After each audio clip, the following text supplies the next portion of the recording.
Doctor, വളരെ സന്തോഷം കണ്ടതിൽ. കഴിഞ്ഞ 32 വർഷമായിട്ട് ആൾക്കാരെ ഡയറ്റ് സെറ്റ് ചെയ്യുന്ന ആളാണ്. പക്ഷേ നമ്മളെപ്പോഴും എന്നും കഴിക്കുന്നൊരു സാധനമുണ്ട്. രാവിലെ തന്നെ അത് കഴിച്ചു തുടങ്ങും. പാല്. ഈ സോഷ്യൽ മീഡിയയിൽ ഭയങ്കര തർക്കമുണ്ട്. ചിലർ പറയുന്നത് പാലൊരു സൂപ്പർ ഫുഡാണ്, ചിലർ പറയുന്നത് ഇതൊരു വിഷമാണെന്ന്. എന്താണ് സ്റ്റാൻഡ്?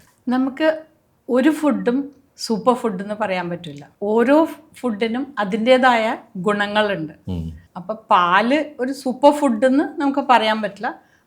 പക്ഷേ ബാലൻസ്ഡ് ഡയറ്റിൽ ഇൻക്ലൂഡ് ചെയ്യേണ്ട ഒരു സാധനമാണ് പാലെന്ന് പറയുന്നത്. പിന്നെ എന്താണ് ഇതിനെക്കുറിച്ച് ഇത്രയും ആശയക്കുഴപ്പമുണ്ടാകാൻ കാര്യം? അത് എനിക്ക് തോന്നുന്നത് ഇപ്പം ആൾക്കാർക്ക് കുറേ വേഗനിസം ഒക്കെ വന്നിട്ടുണ്ട്. അപ്പം പാല് വേണ്ട, ഡയറി പ്രോഡക്ട്സ് വേണ്ട, അങ്ങനെയൊക്കെ വന്നപ്പോഴാണ് ഇതിനുള്ള ഇത്രയും വ്യത്യാസങ്ങൾ വന്നിരിക്കുന്നത്.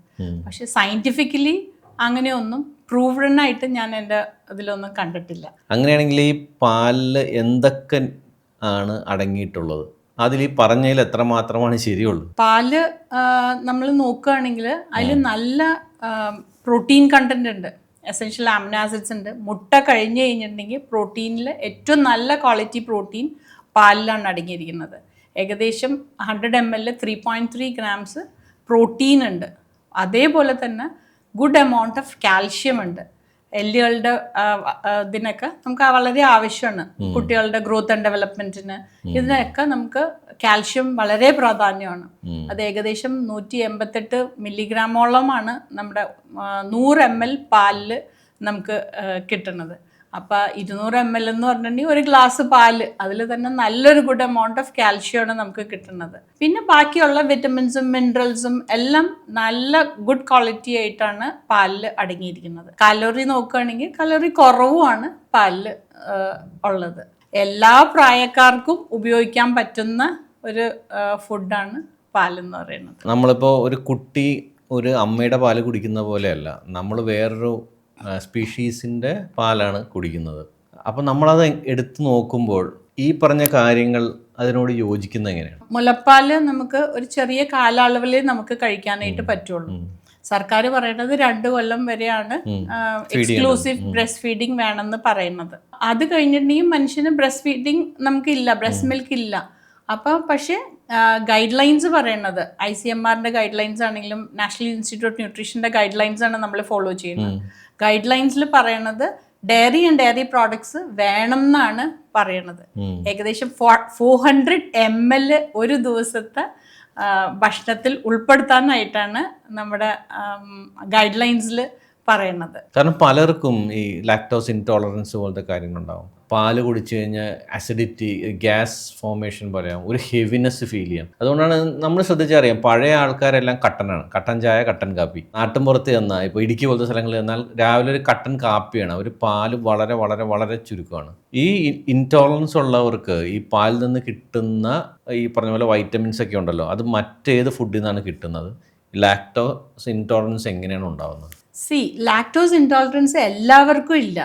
നമ്മളൊരു 90% ആൾക്കാർക്ക് ഉണ്ടാവില്ല, ഒരു 10% ആൾക്കാർക്ക് അത് ഉണ്ടാവുള്ളൂ. അതായത് ലാക്ടോസ് നമ്മുടെ ഇൻറ്റസ്റ്റൈനിൽ ഉള്ള ഒരു എൻസൈമാണ്. അതാണ് നമ്മുടെ മിൽക്ക് ഷുഗർ എന്ന് നമ്മൾ പറയുന്നത്. അത് ചില ആളുകൾക്ക് അത് ഡൈജസ്റ്റ് ചെയ്യാനായിട്ട് ബുദ്ധിമുട്ടുണ്ട്. അങ്ങനെയുള്ള ആളുകൾക്ക് മാത്രമാണ് ഇത് ഇൻടോളറൻ്റ് ആയിട്ട് വരുന്നത്. അപ്പം ചിലപ്പോൾ ചില ആളുകൾക്ക് അത് ചില കാലയളവിലേക്ക് മാത്രമേ ഉണ്ടാവുള്ളൂ. ചിലപ്പോൾ എന്തെങ്കിലും ഇൻഫെക്ഷൻ ഉണ്ടായിട്ടായിരിക്കാം, അല്ലെങ്കിൽ എന്തെങ്കിലും അവർക്കത് പ്രോപ്പറായിട്ട് ഡൈജസ്റ്റ് ചെയ്യുന്നുണ്ടാവില്ല, സ്റ്റിമുലേറ്റ് ചെയ്യുന്നുണ്ടാവില്ല. അതുകൊണ്ടായിരിക്കും അവർക്ക് അത് അസിമുലേറ്റ് ചെയ്യാൻ പറ്റാത്തത്. അപ്പം അവർ ആ കാലയളവിൽ അത് ഒഴിവാക്കുക. അതും പറഞ്ഞിട്ട് എല്ലാവരും പാല് ഒഴിവാക്കേണ്ടതായിട്ട് ഒന്നും ഇല്ല. അപ്പോൾ ഇതിന് പകരം ഈ പാല് കഴിക്കാത്തവർ എന്താണ് അതിന് സപ്ലിമെൻ്റ് ആയിട്ട് കഴിക്കേണ്ടത്? ഒരു ഗ്ലാസ് പാല് 200 ml എന്ന് ഞാൻ നേരത്തെ പറഞ്ഞു. 200 ml നമുക്ക് ഏകദേശം 6 gram പ്രോട്ടീൻ കിട്ടും. കാൽഷ്യം നമുക്ക് ഏകദേശം 100ൽ 118 എന്ന് പറയുമ്പോൾ അതിൻ്റെ ഡബിളായില്ലേ. അതേസമയം ഇതിന്റെ ഈക്വല് നമ്മൾ ചീര എടുക്കണം നോക്ക്. ചീരയിൽ ഏകദേശം സെയിം എമൗണ്ട് ഓഫ് പ്രോട്ടീനാണ്. പക്ഷെ ചീര നമുക്ക് 200 gram കഴിച്ചാലേ ഇതിന് ഈക്വലന്റ് ആയിട്ട് വരുള്ളൂ. 200 gram ഒരു നേരം ആരെങ്കിലും കഴിക്കോ? അതേസമയം ഒരു ഗ്ലാസ് പാല് കുടിക്കാനല്ലേ നമുക്ക് എളുപ്പമുള്ളത്. അല്ലെങ്കിൽ നട്ട്സ് എടുക്കുകയാണെങ്കിലും ഓൾമോസ്റ്റ് ഈക്വലന്റ് ആണ് കാൽഷ്യം പ്രോട്ടീനും ഒക്കെ വരുന്നത്. പക്ഷെ അതിൽ ഊർജം വളരെ കൂടുതലാണ്. അപ്പൊ അമിതവണ്ണത്തിലേക്കൊക്കെ പോകും. ഇത്രയും കഴിക്കണം, പക്ഷെ 200 ഗ്രാം കഴിക്കണം, അപ്പോഴേ ആ ഒരു ഈക്വലൻസ് ആയിട്ട് വരുള്ളൂ. പിന്നെ റാഗി നല്ലൊരു സോഴ്സാണ്, കാൽഷ്യത്തിന്റെ ആണെങ്കിലും പ്രോട്ടീൻ, പക്ഷെ ഊർജം എഗെയിൻ കൂടി പോകുകയാണ്. അപ്പൊ പാലിന് അതിൻ്റെതായ ഗുണങ്ങൾ ഉണ്ട്. അതും എല്ലാ പ്രായക്കാർക്കും ഉപയോഗിക്കാൻ പറ്റുന്നതാണ്. പിന്നെ ഗർഭിണികൾക്ക്, മുലയൂട്ടുന്ന അമ്മമാർക്ക്, ഇവർക്കൊക്കെ കാൽഷ്യത്തിന്റെ റിക്വയർമെന്റ് കൂടുതലാണ്. 1200 milligrams ആണ് പെർ ഡേ വേണ്ടത്. അപ്പൊ അത് ഏറ്റവും എളുപ്പത്തിൽ നമുക്ക് കിട്ടുന്നത് ഒരു ഗ്ലാസ് പാൽ കുടിക്കാന്ന് പറഞ്ഞാൽ ഏറ്റവും എളുപ്പത്തിൽ നമുക്ക് കഴിയുന്ന ഒരു കാര്യമാണ്. അതിൽ നിന്ന് നമുക്ക് ആവശ്യമുള്ള പോഷകങ്ങളും എല്ലാം തന്നെ ഒരുമാതിരിപ്പെട്ട എല്ലാം തന്നെ ആമിനോ എല്ലാം തന്നെ അതിനകത്ത് അടങ്ങിയിട്ടുണ്ട്. പാലൊരു സൂപ്പർ ഫുഡ് ആണ് എന്ന് പറയുന്നത് ശരിക്കും ഒരു മാർക്കറ്റിംഗ് ടേം ആണോ? ആയിരിക്കാം. ഇപ്പൊ കുറേ നമ്മൾ നോക്കുകയാണെങ്കിൽ മിക്ക സാധനങ്ങൾക്കും ഇങ്ങനത്തെ മാർക്കറ്റിംഗ് ഗിമിക്സ് കുറേ ഉണ്ട്. ഇപ്പൊ നമ്മൾ എന്ത് ഫുഡ് വാങ്ങിക്കുകയാണെങ്കിലും ഞാൻ എപ്പോഴും എൻ്റെ പേഷ്യൻസിൻ്റെ അടുത്ത് പറയുന്ന ഒരു കാര്യമാണ്, നമ്മൾ ഭക്ഷണം എന്ത് പ്രോസസ്ഡ് ഫുഡ് വാങ്ങിക്കുകയാണെങ്കിൽ അതിന്റെ ഫസ്റ്റ് ഫ്രണ്ട് പാനൽ ഒരിക്കലും നോക്കി നിങ്ങൾ വീഴരുത്. Front panel is mainly for marketing ആണ്. നിങ്ങൾ അതിന്റെ ബാക്ക് സൈഡിലേക്ക് നോക്കുക. ബാക്ക് സൈഡിൽ അതിൽ എന്താണ് ഇൻഗ്രീഡിയൻസ് അടങ്ങിയിരിക്കുന്നത്. Food safety standards of authority of India ആണ് ഇപ്പോഴത്തെ നമ്മുടെ ഇവിടെ എല്ലാ ഗൈഡ് ലൈൻസും ഫുഡിന്റെ FSSAI എന്നുണ്ട്. അവർ നിർബന്ധമായിട്ട് പറഞ്ഞിട്ടുണ്ട് നമ്മുടെ എന്ത് പ്രോസസ് ഫുഡ്സ് ഉണ്ടെങ്കിലും അതിൽ ന്യൂട്രീഷൻ ഇൻഫോർമേഷൻ കൊടുക്കണം. അപ്പൊ അതിൽ എന്തൊക്കെ പോഷകങ്ങൾ അടങ്ങിയിട്ടുണ്ട് എന്നുള്ളത് നമുക്ക് അറിയാൻ സാധിക്കും. അതേപോലെ തന്നെ ഒരു 7-8 സാധനങ്ങൾ ഇങ്ങനെ നിരത്തി പിടിച്ച് ഇൻഗ്രീഡിയൻസിൽ കൊടുത്തിട്ടുണ്ടെങ്കിൽ അത് ഫുഡല്ല, അത് എന്തെങ്കിലും പ്രോഡക്റ്റ് ആണെന്ന് നമ്മൾ മനസ്സിലാക്കുക. ആൻഡ് അതിൽ ഇൻഗ്രീഡിയൻസ് വായിക്കുമ്പോൾ ആദ്യത്തെ ഇൻഗ്രീഡിയൻ്റ് ആയിരിക്കും ആ ഫുഡിൽ ഏറ്റവും കൂടുതലായിട്ട് അടങ്ങിയിരിക്കുന്നത്. നമുക്ക് ഭക്ഷണം ഇല്ലാണ്ട് എന്തായാലും മനുഷ്യന് ജീവിക്കാൻ പറ്റില്ല. കഴിക്കണ ഭക്ഷണം നല്ലതായിട്ട് നല്ല ഹെൽത്തി ആയിട്ട് കഴിച്ചാൽ നമുക്ക് പല രോഗങ്ങളും തന്നെ നമുക്ക് മാറ്റി നിർത്താനായിട്ട് സാധിക്കും. നല്ല പാൽ എവിടെ കിട്ടാനാണ്? ഇപ്പോൾ പാക്കറ്റിൽ വരുന്ന പാല് പോലും 3 ദിവസം 4 ദിവസം ഫ്രിഡ്ജിലിരിക്കും. ഈ പറഞ്ഞ പോലെ ഇൻഗ്രീഡിയൻസ് അതിനകത്ത് വായിച്ച് നോക്കിയാൽ പല സാധനങ്ങളുണ്ടാവും. പാല് മാത്രമല്ല അതിനകത്തുള്ളത്. പിന്നെ ഫ്രിഡ്ജിൽ പോലും വെക്കാതെ പുറത്ത് വെക്കാവുന്ന പാലുണ്ട് 1 മാസത്തോളം. അതിലൊക്കെ എത്രമാത്രം കണ്ടന്റ് അടങ്ങി കാണും. അപ്പോൾ പാൽ എങ്ങനെയാണ് നമ്മളെല്ലാവർക്കും ഇപ്പം അയൽപ്പക്കത്ത് പശു ഉണ്ടാകുന്ന അവിടെ പോയി വാങ്ങലും നടക്കണ കാര്യമല്ലല്ലോ. പാസ്ചറൈസ്ഡ് മിൽക്കാണ് എപ്പോഴും നല്ലത്, അല്ലെങ്കിൽ ഹോമോജനൈസ്ഡ് മിൽക്ക് വാങ്ങിക്കാം.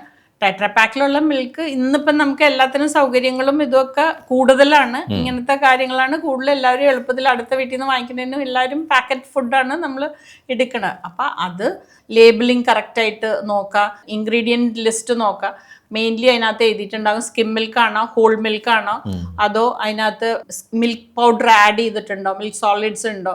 അങ്ങനെ 2-3 ഇൻഗ്രീഡിയൻ്റ് ആണെങ്കിൽ ദാറ്റ് ഈസ് നാച്ചുറൽ ആണ്. അതിൻ്റെ ഒരു 5-6 സാധനങ്ങൾ ലൈനായിട്ട് പോയിട്ടുണ്ടെങ്കിൽ അഡിറ്റീവ്സും പ്രിസർവേറ്റീവ്സും ഒക്കെ ഉണ്ടെങ്കിൽ അത് നാച്ചുറൽ അല്ല എന്ന് തന്നെ നമുക്ക് മനസ്സിലാക്കാൻ സാധിക്കും. നമ്മളെപ്പോഴും പറയും കുട്ടികൾക്ക് രാവിലെ 1 ഗ്ലാസ് പാൽ കൊടുക്കണം. പക്ഷെ കുട്ടികൾ ആരും 1 ഗ്ലാസ് പാൽ മാത്രം കുടിക്കില്ല. അതിലിടുന്ന കുറച്ച് സാധനങ്ങളുണ്ട്. എൻ്റെ ബ്രാൻഡുകളുടെ പേര് പറയുന്നില്ല. അതിലിടുന്ന അത് ചിലത് ഗോതമ്പൊടി മാത്രമാണ്, ഫ്ലേവേർഡ് ഗോതമ്പൊടി മാത്രമാണെന്ന് പലർക്കും അറിയാം. ഈ ഇടുന്ന സാധനമാണോ ഈ പാലിനെ നശിപ്പിക്കുന്നത്? അത് കുറേ പ്രൊപ്പറേറ്ററി ഫുഡ്സ് നമുക്ക് ഇന്ന് ലോക്കൽ മാർക്കറ്റിൽ അവൈലബിൾ ആണ്. അതിന്റെ ആവശ്യമുണ്ട് എന്ന് എനിക്ക് തോന്നുന്നില്ല. ഈ പ്രൊപ്പറേറ്ററി ഫുഡ്സിന്റെ ആവശ്യമുണ്ട്. അല്ല, അത് എന്ത് അഡീഷണൽ ബെനിഫിറ്റ് കിട്ടുന്നത് അങ്ങനെ വല്ല ഉണ്ടെങ്കിൽ? ഒറ്റയടിക്ക് ഞാൻ എല്ലാം മോശമാണെന്ന് ഞാൻ പറയുന്നില്ല. ചിലത് പഠനങ്ങൾ തെളിയിച്ചിട്ടുള്ള ചില പ്രോഡക്ട്സ് നമുക്ക് മാർക്കറ്റിൽ അവൈലബിൾ ആണ്. പക്ഷെ അതിന്റെ ആവശ്യം ചിലപ്പോൾ ആവശ്യം ഉണ്ടോ എന്നുള്ളതൊന്നും, അല്ലെങ്കിൽ ഡോക്ടറിൻ്റെ നിർദ്ദേശപ്രകാരം അല്ലെങ്കിൽ ഡയറ്റീഷ്യൻ്റെ നിർദ്ദേശപ്രകാരമാണ് ആ സപ്ലിമെൻ്റ് എടുക്കേണ്ടത്. അല്ലാന്നുണ്ടെങ്കിൽ വെറുതെ പാല് കുടിച്ചാൽ മതിയാകും. അതിനകത്ത് പഞ്ചസാര പോലെ അതിനകത്ത് മിൽക്ക് ഷുഗറാണ് ഉള്ളത്. ആവശ്യത്തിനുള്ള മധുരവും പാലിനകത്ത് അടങ്ങിയിട്ടുണ്ട്. എക്സ്ട്രാ ആഡഡ് ഷുഗർ വേണ്ട. ഷുഗറും എക്സ്ട്രാ നമുക്ക് നല്ലതല്ല, കുട്ടികൾക്കാണെങ്കിലും മുതിർന്നവർക്കാണെങ്കിലും നല്ലതല്ല. പാല് മാത്രമായിട്ട് കുടിക്കുന്നതായിരിക്കും നല്ലതെന്നാണ് എൻ്റെ അഭിപ്രായം. പാല് ഈ കഫം ഉണ്ടാക്കുമോ, അല്ലെങ്കിൽ കഫപ്രകൃതം ഉള്ളവർക്ക് പാല് കഴിക്കാവോ? അത് ഞാൻ പറയട്ടെ, പാല് അങ്ങനെ കഫം ഉണ്ടാക്കുമെന്ന് എനിക്ക് തോന്നുന്നില്ല. അങ്ങനെയാണെങ്കിൽ നമ്മൾ കഫം ഉണ്ടാവുന്ന ഒരു രോഗമാണ് ട്യൂബർക്ലോസിസ് എന്ന് പറയുന്നത്. ട്യൂബർക്ലോസിസിന്റെ ആശുപത്രിയിൽ കൊടുക്കുന്നത് എന്താണ്? പാലും മുട്ടയാണ് കൊടുക്കുന്നത്. അപ്പൊ അവിടെ എന്തിനാണ് അത് കൊടുക്കുന്നത്? അപ്പൊ അതൊക്കെ ഒരു തെറ്റിദ്ധാരണകളാണ്. അങ്ങനെ ഒരു പഠനങ്ങളൊന്നും ഇല്ല. കഫം വർദ്ധിക്കും എന്നൊന്നും ഇല്ല. ചില ആളുകൾക്ക് ഞാൻ നേരത്തെ പറഞ്ഞ പോലെ ഡോക്ടർ ആരോഗ്യ രംഗത്തുള്ളവർ തന്നെയാണ് പറയുന്നത്, നമ്മളൊരു ജലദോഷമോ കഫക്കെട്ടായ ഒരു കാര്യം ചെയ്യും, ഒരാഴ്ചത്തേക്ക് പാലൊഴിച്ച് കഴിക്കണം എന്ന് പറയും. അത് ഇപ്പൊ നിങ്ങൾക്ക് അതിനും കൊണ്ട് എന്തെങ്കിലും ബുദ്ധിമുട്ടുണ്ടെങ്കിൽ കുറച്ച് ദിവസത്തേക്ക് ഒഴിവാക്കി നോക്കാം. അതാണ് ഞങ്ങൾ പറയുന്നത് എലിമിനേഷൻ ഡയറ്റ് എന്ന് പറയും ഞങ്ങൾ. അങ്ങനെയുള്ളവർക്ക് കുറച്ച് ദിവസത്തേക്ക് അത് മാറ്റി നോക്കും. പിന്നെ പാലിനേക്കാളും കുറച്ചും കൂടി നല്ലതായിട്ട് ഞാൻ എപ്പോഴും പറയുന്നത് പേഷ്യൻസിൻ്റെ അടുത്ത് പറയുന്നത് തൈര് ഉപയോഗിക്കാനായിട്ട് പറയും. അതിൽ നല്ലൊരു ബാക്ടീരിയ ഉണ്ട്, പ്രോബയോട്ടിക് ബാക്ടീരിയ ഉണ്ട്, നമ്മുടെ ഗട്ട് ഹെൽത്തിന് നല്ലതാണ്. ഇപ്പൊ ഗട്ടും ബ്രെയിനും ഒക്കെ കണക്റ്റഡ് ആണെന്നൊക്കെ പറയുന്നുണ്ട്. അപ്പൊ അങ്ങനെയൊക്കെ പറയുമ്പോൾ അതുകൊണ്ട് ഒരു കപ്പ് തൈര്, ഒരു 50 ml അല്ലെങ്കിൽ 100 ml തൈര് കുടിച്ചാലും നമുക്ക് ഭയങ്കര നല്ല ഗുഡ് ബാക്ടീരിയനെയാണ് നമ്മൾ നമ്മുടെ ഇൻറ്റസ്റ്റൈനിലേക്ക് കൊടുക്കുന്നത്. ഈ പാല് വണ്ണം കൂട്ടുമോ? പാല് വണ്ണം കൂട്ടില്ല എന്നുവെച്ചാൽ ഫാറ്റ് കണ്ടന്റ് ഉണ്ട് അതിനകത്ത്. അമിത വണ്ണമുള്ളവരാണ് അല്ലെങ്കിൽ എന്തെങ്കിലും അസുഖങ്ങൾ, ഇപ്പോൾ പ്രമേഹം അല്ലെങ്കിൽ ഹൃദ്രോഗം ഇങ്ങനെയൊക്കെ ഉള്ളവർക്ക് നമുക്ക് ഫാറ്റ് റെസ്ട്രിക്ഷൻ ഉള്ള ആളുകൾക്ക് നമുക്ക് വേണമെങ്കിൽ സ്കിം മിൽക്ക് അല്ലെങ്കിൽ സ്കിം മിൽക്ക് പ്രോഡക്ട്സ് അവർക്ക് കൊടുക്കാം. അവർക്ക് ഫുൾ ഫാറ്റ് മിൽക്കിൻ്റെ ആവശ്യമില്ല. ഗ്രോയിങ് ചിൽഡ്രന് ഞാൻ എപ്പോഴും ഫുൾ ഫാറ്റ് മിൽക്കാണ് പറയുന്നത്. അഡൽട്ട് ആയി കഴിഞ്ഞിട്ടുണ്ടെങ്കിൽ അവർക്ക് skim milk and skim milk products മതിയാകും. നമ്മൾ പലപ്പോഴും കാണും A1 A2 എന്ന് പറഞ്ഞ ഒരു സെഗ്രിഗേഷൻ പാൽ. എന്താണ് ഈ A1, എന്താണ് A2, എന്താണ് ഫാം ഫ്രഷ്, എന്താണ് അങ്ങനെ കുറേ ക്ലാസിഫിക്കേഷൻസ് ഇല്ല. A1ഉം A2 എന്ന് പറഞ്ഞിട്ടുണ്ടെങ്കിൽ അതിന്റെ പ്രോട്ടീൻ്റെ ഡിഫറൻസിയേഷനിലാണ് ഈ പറയുന്നത്. പക്ഷേ നമ്മുടെ ഇവിടുത്തെ നാഷണൽ ഡയറി ഡെവലപ്മെന്റ് ബോർഡ് പറയണത് ഇന്ത്യയിൽ മൊത്തമായിട്ട് നമുക്ക് A2 മിൽക്കാണ് വരുന്നത്. നമ്മുടെ ഇവിടെ A2 മിൽക്കാണ് എല്ലാവരിടത്തും. A2 സുപ്പീരിയർ ആണോ A1? ഇല്ല, A2 ആണ് നല്ലത്. A2 ആണ് നല്ലത്. അപ്പൊ A2ലാണ് മറ്റേതിൽ A1 പ്രോട്ടീൻ, A1 കേസിൻ പ്രോട്ടീനും ഇതിൽ A2 ആണ് പ്രോട്ടീനുള്ളത്. പക്ഷെ പൊതുവെ ഇന്ത്യയിൽ A2 ആണ് കിട്ടണമെന്നാണ് ഇവർ അവകാശപ്പെടുന്നത്. ഇപ്പൊ മാർക്കറ്റിൽ A2 എന്നൊക്കെ പറഞ്ഞ് ഇത് ചെയ്യണ ഇപ്പൊ ഓർഗാനിക് കുറെ കാലങ്ങൾക്ക് മുമ്പ് ഓർഗാനിക് വന്ന പോലെയാണ് ഇപ്പൊ A2നെ ഇതാക്കണം. കാശുള്ളവരാണെങ്കിൽ A2 ഒക്കെ വാങ്ങിച്ചു കുടിക്കട്ടെ, അല്ലാത്തവര് മറ്റേത് കുടിച്ചാലും അവർക്കും A2 മിൽക്ക് തന്നെയാണ് കിട്ടുന്നത്.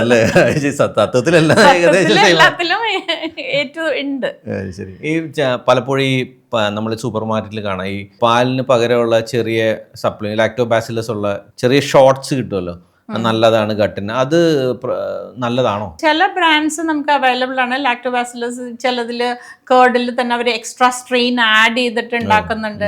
അല്ലെങ്കിൽ ചില ഫെർമെന്റഡ് മിൽക്ക് അവൈലബിൾ ആണ്. നമുക്ക് ജാപ്പനീസ് ടെക്നോളജി ഒക്കെ ഉപയോഗിച്ചിട്ടുള്ള ചില മിൽക്കുകൾ നമുക്ക് ലോക്കൽ മാർക്കറ്റിൽ അവൈലബിൾ ആണ്. ചെറിയ 60 ml 100 ml ഒക്കെ നമുക്ക് അവൈലബിൾ. അത് ആ പെർട്ടിക്കുലർ സ്ട്രെയിൻ ആഡഡ് ആയിട്ടുള്ള ഇതാണ് അതിനകത്ത് അവർ യൂസ് ചെയ്തിരിക്കുന്നത്. അത് ഉപയോഗിക്കുന്നതിൽ തെറ്റൊന്നുമായിട്ട് എനിക്ക് തോന്നുന്നില്ല. ഇപ്പം ഡയബറ്റീസ്, കൊളസ്ട്രോൾ ഇതിപ്പോൾ എല്ലാവരും ഇല്ലാത്തവരും കുറവല്ല. അപ്പോൾ ഇവർക്കൊക്കെ പാല് ശരിക്കും യൂസ്ഫുൾ ആണോ, അല്ലെ കഴിക്കാമോ? അവർക്കൊക്കെ പാടം മാറ്റിയിട്ടുള്ള പാലും ഉൽപ്പന്നങ്ങളും ഉപയോഗിക്കാം. ഇപ്പൊ പ്രമേഹ രോഗികളൊക്കെ ആണെങ്കിൽ അവർക്ക് രാവിലത്തെ ബ്രേക്ക്ഫാസ്റ്റ് കഴിച്ച് കഴിഞ്ഞ് ലഞ്ചിന്റെ ഇടയിലാകുമ്പോഴത്തേക്ക് അവർക്ക് ചിലപ്പോൾ വിശക്കും. മരുന്നൊക്കെ കഴിക്കുന്നവരാണെങ്കിലും വിശക്കും. അല്ലെങ്കിലും അവർക്ക് അവരുടെ ഒരു സിംറ്റമാണ് എക്സസീവ് ഹങ്കർ, എക്സസീവ് തേഴ്സ്റ്റ് ഇതൊക്കെ. അപ്പൊ ഞാൻ എപ്പോഴും അവരുടെ അടുത്ത് പറയും, നിങ്ങളൊരു 10-11 മണിയാകുമ്പോൾ ഒരു ഗ്ലാസ് സംഭാരം കുടിക്കുക, അല്ലെങ്കിൽ ഒരു 50 ml ഓഫ് തൈര് ഇച്ചിരി ഉപ്പിട്ടിട്ട് കഴിക്കുക. അപ്പോൾ അവർക്ക് ഒരു നല്ലൊരു ബാക്ടീരിയ അവർക്ക് കിട്ടും. ആ ഇടനേരത്തേക്ക് നമുക്ക് സപ്ലിമെന്റ് ചെയ്യാൻ പറ്റുന്ന ഒരു ലോ കാലറി ആണെങ്കിലും ഒരു പോഷകങ്ങൾ ഒരു മീഡിയം ലെവലിൽ നമുക്ക് എല്ലാ സാധനങ്ങളും കിട്ടുന്ന ഒരു സാധനമായിട്ട് നമുക്ക് കൺസിഡർ ചെയ്യാൻ പറ്റുന്ന ഒരു സാധനം തന്നെയാണ് അവർക്ക് കൊടുക്കാനായിട്ട് ഉള്ളത്. വേറൊരു തർക്കം എന്ന് പറഞ്ഞാലേ, ഇത് പാൽ എപ്പോൾ കുടിക്കണം? ചിലവർ പറയും രാത്രി കുടിച്ച് കിടക്കാൻ പാടില്ല, ചിലവർ പറയും ഉറങ്ങാൻ ഏറ്റവും നല്ല രാത്രി പാല് കുടിച്ച് കിടക്കുന്നതാണ്. ഇന്ന് ടൈമുണ്ടോ പാല് കുടിക്കാൻ? പെർട്ടിക്കുലർ ടൈമൊന്നും ഇല്ല പാല് കുടിക്കാനായിട്ട്. ചില ഇതിൽ പറയുന്നുണ്ട് ഇപ്പൊ രാത്രി പാല് കുടിച്ച് കിടന്നിട്ടുണ്ടെങ്കിൽ നല്ലൊരു സൂത്തനിങ് എഫക്റ്റ് കിട്ടും, ഉറങ്ങാനായിട്ട് എളുപ്പമാകും എന്നുള്ളത് ചിലതിൽ പറയുന്നുണ്ട്. വടക്കേ ഇന്ത്യയിലൊക്കെ നോക്കുകയാണെങ്കിൽ അവർ കൂടുതലും മഞ്ഞളും പെപ്പറും ഇട്ടിട്ട് അത് പാല് കാച്ചിയിട്ട് ഗോൾഡൻ മിൽക്ക് എന്ന് പറഞ്ഞിട്ടാണ് അവര് കഴിക്കുന്നത്. ടൈമൊന്നുമില്ല, ഏത് സമയത്ത് വേണമെങ്കിലും കഴിക്കാം. അപ്പൊ നമ്മുടെ സ്കൂളിൽ പോണ കുട്ടികൾക്ക് രാവിലെ നമ്മളൊന്നും പഠിച്ച പോലെയല്ല, ഇപ്പത്തെ പിള്ളേര് വെളുപ്പിന് 6 മണിക്കും ഒക്കെയാണ് വീട്ടിൽ നിന്ന് ഇറങ്ങുന്നത്. അപ്പൊ അവർക്ക് ഒരു ഗ്ലാസ് ആ പാല്, പിന്നെ നമ്മുടെ നേന്ത്രപ്പഴം ഇല്ലേ, അത് കാർബോഹൈഡ്രേറ്റ് ആണ്. ഒരു നേന്ത്രപ്പഴം, ഒരു പാലും, ഒരു മുട്ടയും കഴിച്ചിട്ടുണ്ടെങ്കിൽ അവർക്ക് ഓൾമോസ്റ്റ് കുറച്ച് നല്ലൊരു ബാലൻസ്ഡ് മീല്, കാർബോഹൈഡ്രേറ്റ് കിട്ടി, പ്രോട്ടീനും കിട്ടി, കുറച്ച് കാൽഷ്യം ഒക്കെ കിട്ടി. ഏറ്റവും എളുപ്പം മാതാപിതാക്കൾക്ക് ചെയ്തു കൊടുക്കാൻ പറ്റുന്ന ഒരു കാര്യമാണ്. കേരളത്തില് ഞാൻ ഉൾപ്പെടെയുള്ള ഒരു അഡിക്ഷൻ എന്ന് പറഞ്ഞാൽ ചായയാണ്. 1, 2, 3, 4 ചായ കുടിക്കും. ഈ പാലിന്റെ ഗുണങ്ങൾ ഇത് ചായയാക്കിയാലോ കാപ്പിയാക്കിയാലോ പോവോ? കുറച്ച് കുറയും. പക്ഷെ പാലും ചായയും കാപ്പിയും എക്സസീവ് ഇൻടേക്ക് നമുക്ക് നല്ലതല്ല. ഒരു 3 ചായ കുടിക്കുക ഒരു ദിവസം? 3-4 മാക്സിമം. അതിനും കൂടുതലായി കഴിഞ്ഞാൽ ചില ആളുകൾക്ക് ഇറഗുലർ ഹാർട്ട് ബീറ്റ്സ് വരെയും കാണാം ഇത് കൂടുതലായിട്ട് കഴിക്കുകയാണെങ്കിൽ. ചായയും കാപ്പി എന്തിനാ നമ്മൾ കുടിക്കുന്ന ഒരു എനർജി, ഒരു ബൂസ്റ്റ് കിട്ടും. ചിലവർക്കൊക്കെ കഫീനിൽ മാത്രമല്ലേ ഉള്ളൂ, ചായയിലും ഉണ്ടോ? ചായയിലും ഉണ്ട്. ചായയിലും നമുക്കൊരു റിജുനേഷൻ ഇല്ലേ, ചായ കുടിച്ചു കഴിഞ്ഞിട്ടുണ്ടെങ്കിൽ ഒരു ഉണർവ് കിട്ടുമല്ലേ. അപ്പൊ ഇത് രണ്ടും നമുക്ക് സ്റ്റിമുലന്റ് ആണ് രണ്ടും വന്ന്. അപ്പൊ ഒരു 3-4 അതിനും കൂടുതൽ കഴിക്കാതിരിക്കലാണ് നല്ലത്. ഇതിനൊപ്പം കഴിക്കാൻ പാടില്ലാത്ത സാധനം വല്ലതും ഉണ്ടോ പാലിൻ്റെ ഒപ്പം? ചില വിരുദ്ധാഹാരം എന്ന് പണ്ട് പറയില്ലേ, അതേപോലെ പാലിനൊപ്പം കഴിക്കാൻ പറ്റാത്ത വല്ലതും ഉണ്ട്? സയന്റിഫിക്കലി പ്രൂവ്ഡ് അല്ല. ഇതിൽ പറയണത് സാധാരണ തൈരും മീനും കഴിക്കരുതെന്നാണ് പ്രധാനമായിട്ട് പറയുന്നത്. പാലല്ല കൂടുതലും പറയണത്. അപ്പൊ അങ്ങനെ നോക്കുകയാണെങ്കിൽ ഞാൻ പറയട്ടെ, ബംഗാളികൾ ഹിൽസ എന്നുള്ള മീനാണ് അവരുടെ ഏറ്റവും പ്രധാനപ്പെട്ട ഒരു മത്സ്യം.